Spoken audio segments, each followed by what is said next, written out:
Redação Globo. Giro de informação da sua cidade e do país. Redação Globo. 5 horas, oi, boa tarde. Está começando o Redação Globo nesta quarta-feira, hoje 22 de agosto de 2018. Hoje nós continuamos a sabatina aos candidatos à presidência da República. Você acompanha o nosso programa pelo rádio, pelo aplicativo da Rádio Globo, pelo Facebook ou pelo site radioglobo.com.br. Você pode mandar a sua pergunta para o candidato Ciro Gomes, do PDT, que já está conosco. Quem vai conversar com os ouvintes e trazer as perguntas é a Anitta Efraim. Boa tarde, Anitta. Boa tarde, Ellen. Boa tarde aos nossos ouvintes e internautas. Todo dia a gente tem uma pergunta dos nossos ouvintes e quem quiser participar é só mandar nos comentários da nossa live no Facebook, facebook.com/Rádio Globo Brasil, ou pelo nosso WhatsApp, que é o 11 97071 9410. E participa da nossa bancada de entrevistadores hoje, Murilo Ramos, da Coluna Expresso. Boa tarde, Murilo. Boa tarde, Ellen. Boa tarde aos ouvintes da Rádio Globo. Está conosco também aqui no estúdio o chefe de reportagem da Rádio CBN, Luiz Nascimento. Boa tarde. Boa tarde, Ellen, também aos ouvintes. E também faz parte da nossa bancada de entrevistadores nesta quarta-feira, o nosso coordenador de jornalismo da Rádio Globo, Leopoldo Rosa. Boa tarde, Ellen. Boa tarde ao candidato e aos ouvintes. Do Rio de Janeiro, nosso apresentador do Redação Globo do Rio, Bruno Matos. Boa tarde, Bruno. Olá, Ellen. Tudo bem? Boa tarde. Bom, e a ordem e as regras da entrevista foram definidas em reunião com todos os representantes das candidaturas. Nosso convidado de hoje, como eu falei, é Ciro Gomes, do PDT. Ciro Gomes é natural de São Paulo, do interior paulista, tem 60 anos, é advogado, foi governador do Ceará, ministro da Fazenda e da Integração e concorre à presidência da República pela terceira vez. Rádio Globo. Eleições 2018. Boa tarde, candidato. Candidato, a partir de agora, começam a contar os nossos 30 minutos de entrevista. Boa tarde, Ellen. Um abraço a toda a gente brasileira que está nos ouvindo através da Rádio Globo. Muito obrigado a todos pela oportunidade de conversar com o povo brasileiro nessa hora tão difícil, mas ao mesmo tempo numa hora que tem o potencial de restaurar nossa confiança na sociedade e no futuro do nosso país. Cumprimento a todos os jornalistas de São Paulo e do Rio de Janeiro e a todos os ouvintes especialmente. Bom, candidato, eu quero começar falando com o senhor sobre um tema que dominou o debate, vem dominando desde o ano passado, que é a Previdência. No seu plano de governo, você fala de algo inédito aqui, que é a capitalização da Previdência. Eu quero entender como é que isso vai acontecer. Você fala de contas individuais e eu quero saber como é que fica, para não acontecer o mesmo que aconteceu no Chile, com o Tesouro, para quem não pode ter essas contas individuais. O problema do Chile foi ditadura. Então, o único sistema de capitalização do mundo que não funciona é o do Chile. Todos os outros, por definição, funcionam. Eu explico rapidamente. O sistema brasileiro, junto com o da Argentina e da Venezuela, que são 3 países da América Latina que estão quebrados, você vê que não estamos em boa companhia nesse assunto, é o sistema de repartição. O que é isso? A geração que trabalha hoje financia a geração que envelheceu. Quando nós tínhamos uma sociedade muito jovem e com o mercado de trabalho muito formalizado, nós tínhamos 6 pessoas ocupadas para financiar um aposentado que não passava de 60 anos de idade. O regime funcionava. Hoje, pela brutal informalidade, temos 32 milhões e 200 mil brasileiros vivendo de bico, sem nenhuma proteção previdenciária e também sem contribuir. Mais o desemprego aberto de 13 milhões e 700 mil pessoas. E mais um fenômeno que o Brasil ainda tem uma janela, mas nós estamos envelhecendo a média da população. O fato é que, estatisticamente, nós temos 1,5 trabalhador ocupado para financiar um aposentado com expectativa de vida que já passa dos 73 anos. Portanto, o regime de repartição não é possível ser reformado. A elite da política do PMDB, PSDB, está mentindo para a sociedade brasileira e mente para criar um terror e ferir direitos das pessoas mais pobres enquanto não toca nos privilégios. O que é que eu estou propondo? Um regime novo que se chama de capitalização. Como é que funciona assim? A geração que trabalha hoje guarda para si mesma. Portanto, não tem perigo de ter déficit, porque uma parte desse guardar hoje é compulsório. São as contribuições legais. Por que o Chile falhou? Porque era uma ditadura, o Pinochet tirou as contribuições dos empresários, tirou a contribuição do governo, não fez nenhuma contribuição legal e botou tudo nas costas da contribuição individual dos trabalhadores, que não tinham direito de reclamar, senão iam ser torturados, mortos, como aos milhares aconteceram. No mundo inteiro, entretanto, isso funciona. Por quê? Porque você guarda uma parte compulsória, que é o teto. Eu estou propondo tetos alternativos, 3, 4 ou 5 mil reais, depende da qualidade da negociação, unificando o setor público e setor privado para ser uma previdência só, para acabar com essa injustiça, em que o trabalhador da construção civil, do trabalhador rural, do trabalhador do comércio, tem uma renda média de R$ 1.400, enquanto um aposentado do Poder Legislativo, do Congresso Nacional, tem uma aposentadoria de R$ 24 mil. No Poder Judiciário, R$ 18 mil. Né? Isso não é justo num país como o nosso. Então a questão aqui é, não ferindo direitos adquiridos, organizar um novo modelo para o futuro. O custo aqui, quer dizer, a grande ponderação, é como transitar, como fazer vamos dizer, a transição. E todo mundo parava o debate aí. Todo mundo estava de acordo que era preciso mudar o modelo, mas que o custo de transição é muito alto. Eu fui estudar, como eu costumo fazer, tenho muita experiência, muita vivência, não faço da política meio de vida, ando no meio acadêmico, sou professor, sou advogado, trabalhei na iniciativa privada, fui executivo da Companhia Siderúrgica Nacional e fui estudar e vi que é possível. Portanto, os custos estão ponderados e é perfeitamente possível propor uma reforma da Previdência que não fira direitos adquiridos e sinalize para o futuro duas coisas: a sustentabilidade das contas da Previdência e uma elevação do nível de poupança da sociedade para dizer de onde vem o dinheiro para o financiamento de longo prazo das grandes tarefas que a União Brasileira e os estados e municípios precisam fazer.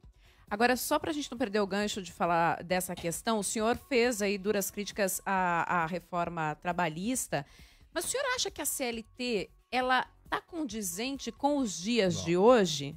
Não. A CLT foi uma iniciativa importante, deriva do trabalhismo, não é? Do seu conterrâneo Getúlio Vargas, lá do Rio Grande, que para mim foi o maior presidente da história do Brasil, não que não tenha seus defeitos, todo mundo tem, mas o Getúlio mexeu com a estrutura da história do Brasil e da América Latina. E hoje ela está defasada, porque a internet introduziu novidades, o trabalho remoto em casa introduziu novidades, uma série de trabalhos, né, pós-industriais, não é, que não são compreendidos sequer pela CLT. Portanto, nós não temos medo de colocar em debate uma modernização da legislação trabalhista. Eu me pus muito duramente contra essa iniciativa por algumas razões. Primeiro, ela é feita sem consultar os trabalhadores e os empresários. Segundo, ela reciclou uma proposta de 1998, em que o cidadão que está nos ouvindo precisa saber, tem um artigo dessa reforma que diz que um patrão descuidado, não tem o descuidado, eu que estou botando, que um patrão pode colocar uma trabalhadora mulher grávida em ambiente insalubre. Ora, isso é uma selvageria que não tem cabimento. Feriu a estrutura sindical fazendo uma coisa correta, acaba com o imposto sindical, que é uma excrescência do século passado, mas não dá nem sequer uma transição num país em que só 7 em cada 100 trabalhadores são protegidos por organizações sindicais. Portanto, é preciso recolocar o debate, e esse é o meu compromisso. Chamar os trabalhadores, chamar os empresários, trazer a universidade, a legislação internacional comparada, porque nenhuma sociedade progride, minha cara Helen, introduzindo no mundo do trabalho insegurança jurídica e insegurança econômica. Isso não acontece. A Alemanha é o país mais agressivamente produtivo e competitivo do mundo e lá o custo por hora trabalhada é o maior do mundo. Claro que o Brasil não tem a produtividade da Alemanha, mas também não estou pedindo para fazer igual à Alemanha. A China já passou o custo por hora trabalhada do Brasil. E o capitalista brasileiro, que está sofrendo mil razões aí, juro alto, etc., ele precisa entender, com todo respeito, que o capitalismo moderno se afirma no consumo de massa. E o consumo de massa exige um cidadão com renda. Se eu destruo a renda da população, eu não tenho demanda, eu não tenho mercado. Por isso o Brasil, nos últimos 3 anos desta maluquice que nós estamos vivendo, fechou 220 mil pontos de comércio. Por isso que nos últimos 3 anos, do desmantelo da Dilma para o desmantelo do Michel Temer, nós fechamos 13 mil indústrias, 4 mil delas em São Paulo. E isso explica porque que o Brasil está nessa selva, 13 milhões e 700 mil desempregados, 32 milhões e 200 mil brasileiros vivendo de bico, 63 milhões de brasileiros com nome sujo no SPC. Nós já vamos falar mais sobre isso. Agora, Murilo Ramos, da Coluna Expresso, tem uma pergunta para o senhor. Boa tarde, Ciro. Boa tarde, Murilo. Vamos lá. Candidato, um importante quadro do Partido dos Trabalhadores, o Jacques Wagner, ex-governador da Bahia, disse reiteradas vezes que toparia que o PT abrisse mão de uma candidatura e ele aventou o nome do senhor como eventual cabeça de chapa. A minha pergunta é, por que hoje, a essa altura, o senhor não está junto com o PT nas eleições? O que aconteceu? A cúpula do PT atualmente perdeu completamente a noção, Murilo. Perdeu a noção. Eles não estão nem um pingo, nem de longe preocupados com a sorte do Brasil. Resolveram chamar a sociedade brasileira para dançar na beira do abismo. E aí estão navegando nessa maionese, aproveitando o carinho, a gratidão que muita gente tem pelo Lula. Eles estão agitando repetidamente que o Lula vai ser candidato a presidente da República. Se o Lula fosse candidato a presidente da República, todos nós, do campo mais progressista, sentaríamos para conversar. Eu ajudei o Lula 16 anos, todos os dias sem faltar nenhum. Portanto, a não ser com muita forçação de barra, não é? O PCdoB a vida inteira foi meio puxadinho do PT, o PDT sempre foi aliado, mas desta feita, até as pedras do caminho sabem, se o senso comum for correto, de que a lei e o judiciário não vão permitir que o Lula seja candidato. E o que eles estão fazendo? Chamando a atenção do povo mais pobre, do povo mais simples, do povo mais humilde, não é? Que tem gratidão com Lula, que até pagou aí o desastre do governo da Dilma, que foi indicado por ele, esqueceu que quem botou Michel Temer na vice-presidência da República também foram eles, do PT. Esqueceram tudo. Esqueceram que o Palocci está na cadeia, réu confesso. Né? Esqueceram tudo, que lotearam a Petrobras. Está tudo esquecido.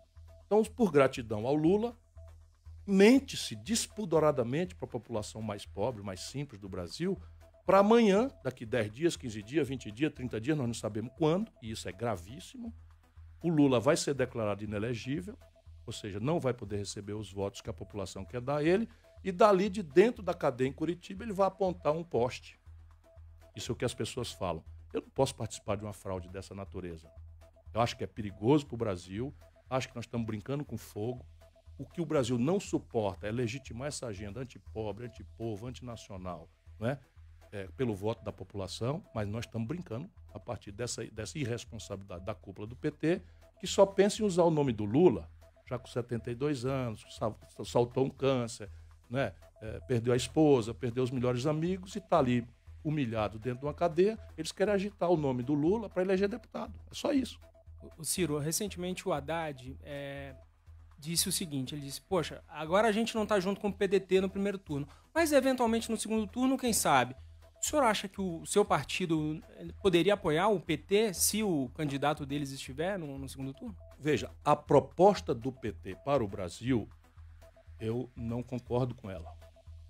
Que a passagem do Lula foi uma passagem importante para o Brasil, eu estava lá e ajudei. Né? O salário mínimo saltou de $72 a poder de compra para $320. Eu estava lá, eu ajudei. Né? O crédito saltou de 17% para 55% do PIB, na direção dos mais pobres. Enfim. E a rede de proteção social realmente baniu a fome de muitos lares brasileiros, especialmente no meu ambiente, de onde eu venho, que é o sertão do Nordeste brasileiro.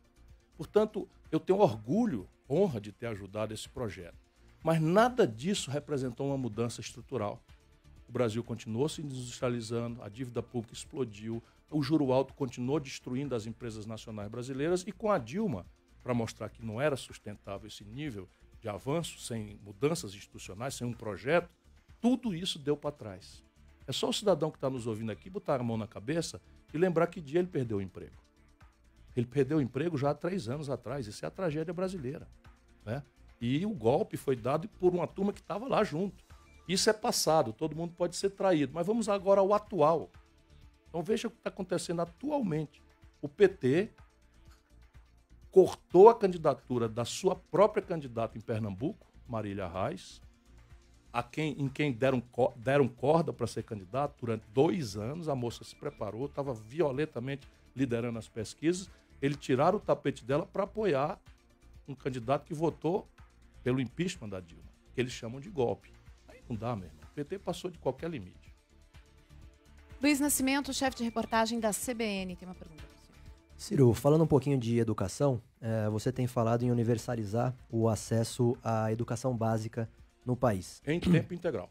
E essa semana, inclusive, você, numa agenda lá no Ceará, falou que poderia até... É praticável pensar em zerar uma fila em creche no seu primeiro ano, né? Isso é um problema praticamente crônico aí dos municípios, eleições municipais, a gente sempre volta a esse tema. Agora, como o governo federal faria isso e com que dinheiro? Veja, nós temos uma experiência muito prática, muito concreta. Quando você pondera a demanda pelos números da demografia, ou seja, quantos nenéns brasileiros de 0 a 3 anos tem, nós chegamos num número assustador. São mais de 3 milhões. Portanto, parece uma promessa meio impraticável você dizer que vai dar creche para 3 milhões de pessoas assim. Só que, em Fortaleza, nós descobrimos que a demanda efetiva não é correspondente ao número. Por quê? Porque parte de 0 a 1 ano é tradição da mãe brasileira ficar com o filho em casa. Mesmo pobre, aquele momento de amamentação, um momento mais delicado. Então você já decompõe muita gente. Depois você tem uma demanda por iniciativa privada, que é derivada para a iniciativa privada. Vitória, no Espírito Santo, por exemplo, já tem mais de 80% das crianças de 0 a 3 anos em creches privadas e públicas. E aí, na prática, Fortaleza, a demanda demográfica é 127 mil e a demanda homologada pelo Ministério Público, tem uma fila, etc., 16 mil. Nesta proporção, é possível que eu prometa, e não há dúvida que eu vou fazer, né, de colocar 100% das matrículas que precisamos para zerar a fila. Quando você zerar a fila, você vai demandar mais gente, né? Porque as pessoas também não procuram a creche porque acham que não vão achar. Na hora que você tiver, não, tem oferta, agora tem, como é que eu vou fazer? Todo o investimento a União Federal vai pagar, isso não custa nada, custa 1.100.000 cada creche para 160 alunos. E o custeio da creche comunitária, que é uma fórmula de gestão que nós experimentamos quando eu fui governador, abri uma a cada 2 dias. Qual é o milagre? Ao invés de construir prédio, nós qualificamos uma casa de uma senhora da periferia, melhoramos a estrutura física e colocamos lá nutricionista, atenção... Aquelas mães de bairro. Isso. Experiência. Pernambuco também tem essa experiência. Então, não necessariamente. Mas você tem. Esta aí, a vaga custa R$4.000 por ano. O Fundeb cobre 100%. O Fundeb, que já existe, cobre 100%. E uma creche em tempo integral patrimonial, como essa que eu mostrei na televisão, naquele primeiro dia da campanha, custa R$10.100 por criança ano. O Fundeb cobre 45%. Então, a nossa ideia é reforçar o Fundeb para que os municípios não sejam tão onerados. E o Fundeb vai caducar em 2020. Então, nós temos, de fato, que reciclar o Fundeb e é daí que vem o dinheiro para a gente garantir que haverá creche em tempo integral, que tem 2 objetivos.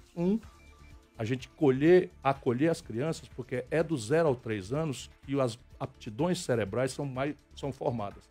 E a mãe brasileira, nesse momento difícil, precisa ir à luta, procurar emprego ou garantir o empreguinho que tem, sabendo que o filho está bem guardado, bem cuidado e que vai chegar em casa com 5 refeições, como nós fazemos em Fortaleza, né, banhadinho, cheiroso e bem cuidado. Já que a gente está falando aí de ter verba de recursos, Leopoldo Rosa te encaminha uma pergunta agora. Candidato, o seu programa de governo ele prevê a redução e a isenção de alguns impostos, redução do imposto de renda da pessoa jurídica, dos tributos na aquisição de bens de capital, e o senhor já disse algumas vezes que é contra aquele limite do teto de gastos que foi aprovado durante o governo Temer. A gente sabe que um dos grandes desafios do governo central hoje é equilibrar as contas e não tem muita fórmula, conta de padaria, tem que ganhar mais do que está gastando. E diminuir a despesa. Como é que eu, diminuindo os impostos, tirando o teto de gastos, vou conseguir equilibrar as contas do governo? A aberração do Brasil é tão grande que essas coisas parecem incompatíveis e incongruentes entre si. E não são. Corrigindo as aberrações. Então vamos lá. Qual é a minha ideia? É fazer uma reforma da tributação brasileira que tem o objetivo de simplificar e tem o objetivo de mudar a incidência, ou seja, onde é que os impostos pesam mais. Hoje, a política brasileira, que é sempre a favor do mais rico, cobra indiretamente do consumo do povo trabalhador e da classe média muito mais do que cobra dos ricos. E eu não tenho nada contra rico, apenas não é justo que uma diarista que está nos ouvindo usa o celular para marcar a hora para ir trabalhar, paga 40% de imposto nessa ligação. Que um trabalhador que agora está dentro do ônibus, voltando para casa com a boca amarga de não achar vaga para trabalhar, entra em casa, acende a luz, ou liga a rádio, ou liga a TV, paga 40% de imposto, sem nem saber. Enquanto isso, nas rendas superiores do Brasil, a tributação é tão baixa que não chega a 8%. Então, qual é o milagre? O milagre é diminuir as incidências, ou seja, o peso dos tributos sobre as classes mais pobres, e aumentar, tá bem escritinho lá, aumentar os impostos sobre os mais ricos. Não é por nenhum tipo de perversão. O Brasil precisa se unir, mas o justo, no nosso caso, que temos a sociedade de pior concentração de renda do mundo, é você iniciar uma tributação sobre lucros e dividendos. O brasileiro está nos ouvindo. Só o Brasil e um pequeníssimo país da Europa Oriental chamado Estônia não cobram imposto sobre lucros e dividendos. Agora... Comigo vai pagar. Segundo, a tributação sobre grandes heranças, acima de 2 milhões de reais, no mundo é de 29% alíquota. Nos Estados Unidos, um país capitalista, a 45% na Europa. No Brasil é 4%, meu irmão. Comigo vai mudar. As grandes heranças, a classe média fique tranquila. Quem tem aí um apartamentinho, um carro, fique tranquilo, não precisa mais cobrar nada. Mas acima de 2 milhões de patrimônio, nós vamos fazer uma escala mais progressiva. Aí é possível você, em 24 meses, superar o desequilíbrio da conta. Por quê? Porque eu vou arrecadar 70 bilhões com um, 40 bilhões com outro e vou passar o pente fino em 354 bilhões de reais de renúncia fiscal. Então, veja bem, enquanto está faltando dinheiro para a saúde do povo, para a segurança do povo, para a educação do povo, o governo brasileiro deu ao empresariado 354 bilhões por ano de dispensa de imposto. Acabar com o refis? O refis no meu governo não haverá nenhum. Só vai haver o programa Nome Limpo, que é para ajudar, via crédito, a limpar o nome dos 63 milhões de brasileiros que hoje estão humilhados no SPC. E o enxugamento da máquina, candidato? O senhor acha que hoje o governo federal tem o tamanho adequado para o Brasil? Não. O seu programa de governo ele fala em redefinição dos ministérios, mas ele não deixa claro se é uma redução dessas pastas e cargos. A pasta serve como exemplo, e o exemplo não é desimportante. É muito importante, você não pode pedir sacrifício, você está na gastança. E eu sou assim, um cara de uma vida já um pouco extensa, eu não tenho direito de aparecer como novidade. Novidade é o programa. Mas eu fui ministro da Fazenda. Eu não tenho um dia em que eu tenha gasto mais do que arrecadei. Fui o maior sobra de dinheiro da história do Brasil, eu quando ministro da Fazenda. Eu fui governador do 8º estado brasileiro. Fui ao mercado e comprei com 15 anos de antecedência 100% da dívida em títulos do Ceará. Com 15 anos antes de vencer. Só para proteger o meu estado dessa loucura da taxa de juros que está quebrando as empresas e as famílias no Brasil. Fui prefeito da 5ª maior cidade brasileira, que é Fortaleza, não tem um dia que eu tenho gasto mais do que arrecadei. Só que isso a gente faz olhando as coisas com severidade. Então vamos lá, tem gordura na administração pública brasileira? Tem. Você tem hoje paralelismo, né? Ministério não sei de quê e agência não sei de quê. Duplicidade. 1000 aberrações. Né? O judiciário acaba de se atribuir novos aumentos numa hora dessa de sacrifício para todo mundo e eu vou para cima, com a mesma tradição de severidade com que eu, por exemplo, não aceitei receber as pensões que eu teria direito. Eu, só para o brasileiro que está nos ouvindo, tinha o direito, pelas imoralidades brasileiras, tinha o direito de receber hoje 3 pensões. Ex-governador, ex-prefeito e ex-ministro. Nunca aceitei receber essas imoralidades e só estou contando isso agora para ter moral, né, para partir para cima do Temer e sua banda e dizer que não dá para fazer ajuste em cima dos mais pobres do nosso país. Pois bem, quando a gente olha essa questão, a gente vai achar muitos tostões aí que acaba somando bilhões, mas não alimentemos ilusão. O Brasil tem menos médicos do que precisamos. Sabe quantos pediatras existem homologados hoje no Brasil, meu irmão? 207 milhões de pessoas. 3 milhões de bebês nascem por ano, nós temos 3 mil pediatras. 3 milzinho, ó. Não é possível fazer saúde materna e infantil sem pediatra. Então, as Forças Armadas do Brasil, elas já são menores do que os países de porte intermediário. E sem defesa, um país não manda no seu próprio nariz. São questões complexas de inteligência, de sofisticação tecnológica, de guerra eletrônica, de guerra híbrida, uma série de novidades que nem sequer nós temos dado ao nosso povo o direito de conhecer, mas está aí o mundo convulsionado e o Brasil não pode deixar de ter. O Brasil tem menos vaga por aluno em universidade do que a Colômbia. A Colômbia dá para o garoto de 18 a 25 anos colombiano, 42 de cada 100 tem vaga na universidade. O Brasil só dá vaga para 20. Então, veja bem, quando a gente pesar e medir, essa papo furado, a Moedo teve aqui ontem, tal de diminuir Estado, uma conversa mole zero, nunca administrou um pé de bodega, nunca produziu um pé de alface, nunca produziu uma arruela, não sabe o que é produzir, vive de renda e dando-se a falar das coisas como se fosse o céu perto. Né? Não é falando mal de ninguém, Já que a não. gente está falando de tamanho de Estado, tem um ouvinte querendo saber sua opinião nessa linha, né, Anita Efraim? Isso mesmo, Ellen. Candidato, o Diego de Alto Longá, no Piauí, pergunta o que você pensa sobre os bancos estatais, como você vê a participação, o papel dessas empresas no seu futuro governo. Veja, meu conterrâneo piauiense, gente querida, o Brasil é o país mais imprudente, sob o ponto de vista dos seus governantes, que existe no mundo. Nos Estados Unidos, tem hoje 5 mil bancos disputando com clientes. 5 mil bancos. É um país um pouquinho maior do que o Brasil. É um terço maior do que o Brasil. Tem 5 mil bancos, né, diminuindo a tarifa, procurando caçar o freguês para o cheque especial com juro mais baixo, competindo. Sabe o que é que nós deixamos acontecer no Brasil nos últimos 15 anos? Concentramos 85% de todas as transações financeiras no egoísmo e na goela sem fundo de 5 bancos, dos quais 2 públicos, que sentam nos jantares do baronato e combinam. Aí não, está exagerando? Não, olha aqui. A economia agrícola brasileira está caindo 3% esse ano. A economia industrial está indo para o vinagre. A construção civil está com 40% de capacidade instalada. Ou seja, a economia real e o nosso povo desempregado. Portanto, os bancos deviam estar sofrendo. Sabe quanto foi o lucro dos bancos, desses 5 bancos, nesse semestre que terminou em julho? 41 bilhões com B de bola e 600 milhões de reais. Do semestre. No segundo semestre, lá vem outro tanto, nós estamos falando de 82 bilhões de reais. Se não tem inflação, meu irmão, esse dinheiro é que está faltando aí no teu bolso. Mas e aí os bancos públicos? Os bancos públicos, no primeiro dia do meu governo, passarão a competir. Passaram a disputar Continuarão clientes. a ser públicos. Eles continuarão a ser públicos, naturalmente. Ai de nós se permitirmos que isso seja privatizado e entregue a esse Serão cartel. menos independentes, candidato? Não, eles serão guiados estrategicamente pelo meu governo, mas cada um deles terá, com administração profissional, técnica, vou recrutar gente dos próprios quadros profissionais dos bancos, né? Mas eles terão um manual, não é, de metas, objetivos e procedimentos.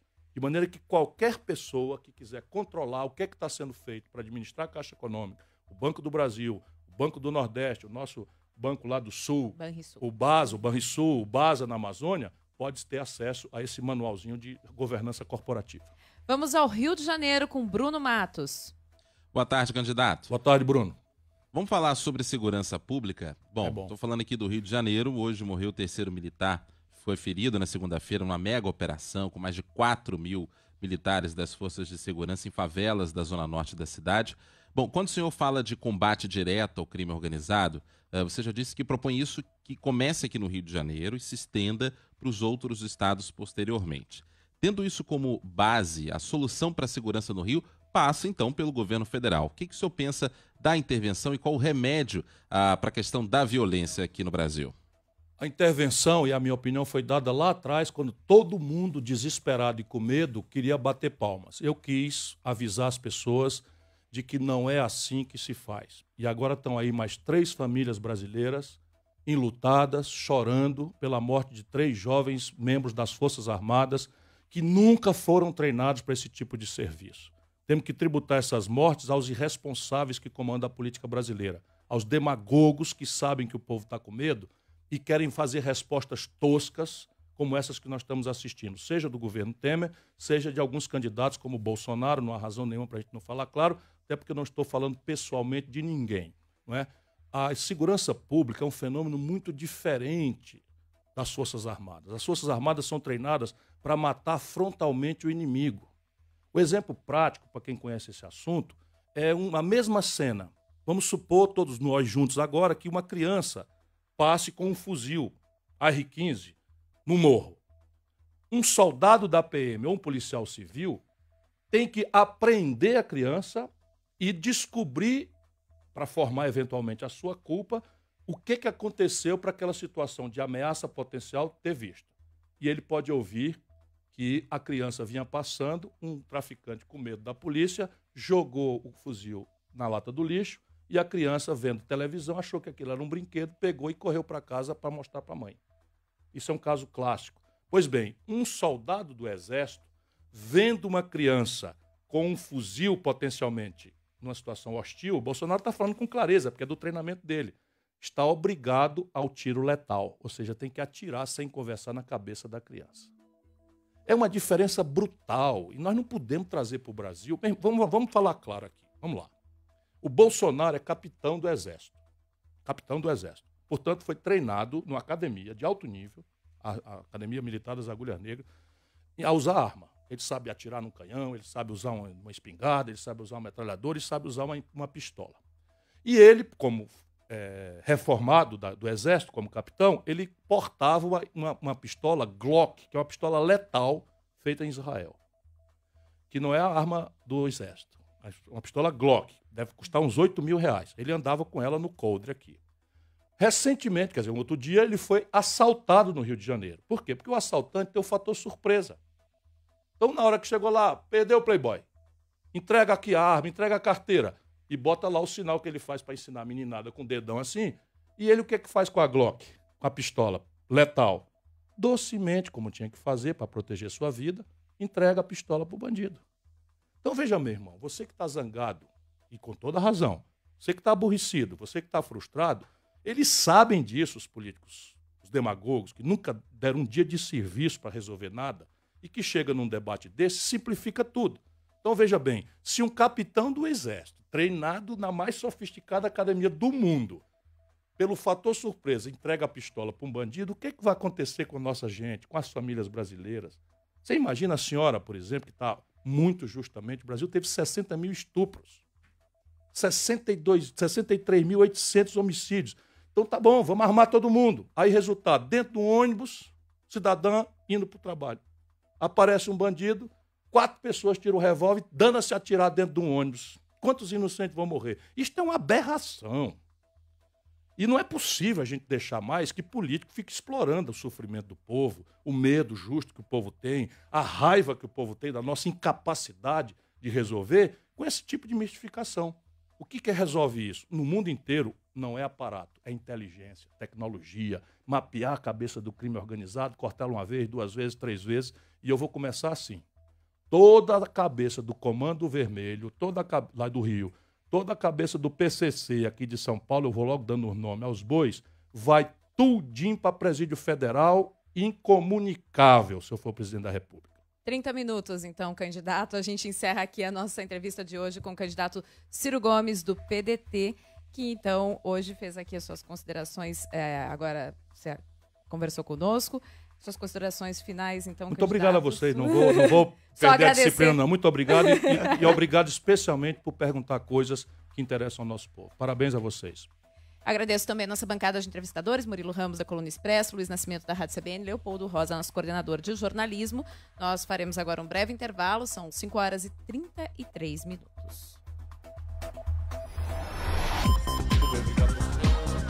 Redação